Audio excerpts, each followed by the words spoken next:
Hello, welcome back. We are on Chapter 9 of Masterpiece by Elise Broach. The Woman and the Lion. Denny, hey, how are you? Carl grinned broadly, thrusting out his hand. James, this is Dennis McGuffin, an old friend from my Pratt days. Remember? The art college? Denny, my son James. Denny crouched slightly, winking at James. Not so old, eh, James? Nice to meet you. I'm always delighted to see young people at an exhibit like this. What are you doing here, Denny? I thought you were out west somewhere. California, wasn't it? Denny nodded. Yes, that's right. I'm at the Getty now, curator of drawings. The Dürer and this Bellini over here are ours. He gestured to a similar picture of a woman and a lion hanging next to the one they were staring at. It was the same size, but Marvin thought it seemed less delicate. The pen strokes thicker. Denny continued, We've got a number of items on loan for this exhibit, and I've been helping Mrs. Balcony with the arrangements. He beckoned to a woman who was skirting the crowds and walking in their direction, her gaze darting over the drawings. Marvin edged out from underneath James's collar. She was slim and tidy looking, her blouse tucked in, her honey-colored hair drawn back in a neat bun. Black rectangular glasses sat firmly on her nose. He saw that she was very pretty, but she had the unself-conscious manner of someone who was totally oblivious to that fact, which only made her seem prettier. Marvin liked her instantly. Christina, Denny called to her, come and meet my friends, Carl Turek and his son James. You may have heard of Carl's work. He shows at Ernst Auger's gallery. In addition to being one of my favorite people, he's an excellent artist. Christina Balcony approached them, smiling. Turek? No, I'm afraid not. My Freedom series was at the Steinholm last fall. Large abstracts? Marvin thought Carl sounded embarrassed, but hopeful.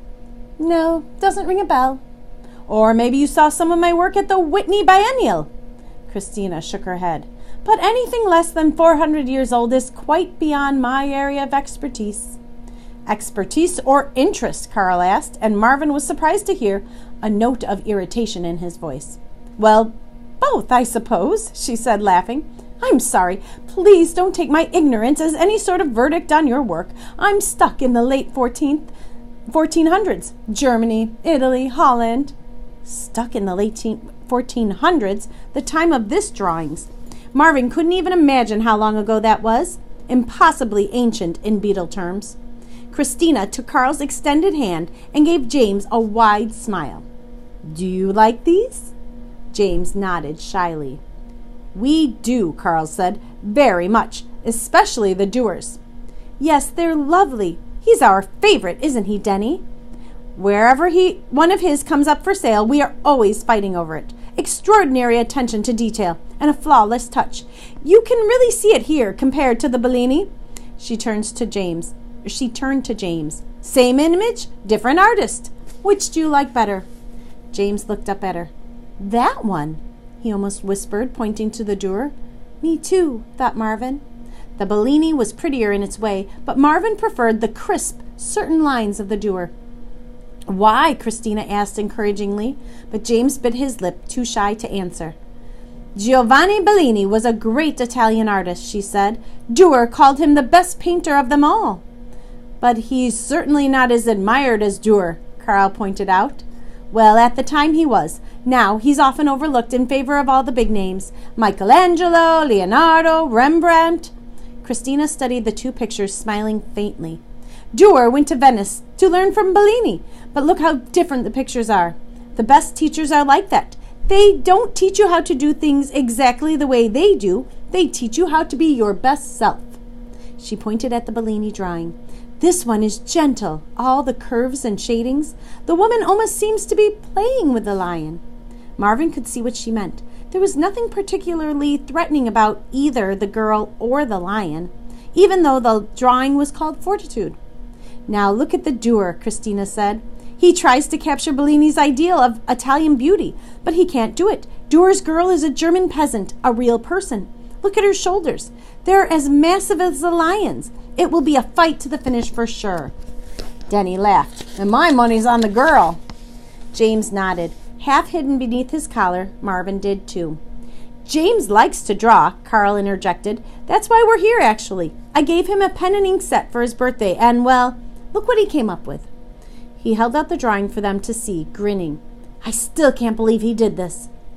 Christina Balcony stepped forward. Her whole face changed. The pleasant mask of politeness dropped away. She reached for the drawing. "Your son drew this?" Denny peered over her shoulder and sucked in his breath. Christina crouched next to James with the drawing between them. "You made this by yourself." James nodded, blushing. "Were you tracing something?" "No, it's just a copy of what's outside my bedroom window, or my window at home." Christina straightened and held the drawing at arm's length, next to the works on the wall. "Look how similar it is to our Dewar miniature, the landscape here," she said to Denny. "The execution, it's really uncanny." "I know," said Carl. "That's why we came. I told James this could have been done by a Renaissance master." Christina moved along the wall of pictures, still holding the sheet of paper. "The line, it has the same fastidiousness. I wouldn't have thought it possible." Marvin inched forward to hear her words more clearly. "She's talking about my drawing," he thought with delight. "She's comparing it to these famous pictures." Finally, she turned to them, her face flushed. "James," she said, "would you come with me?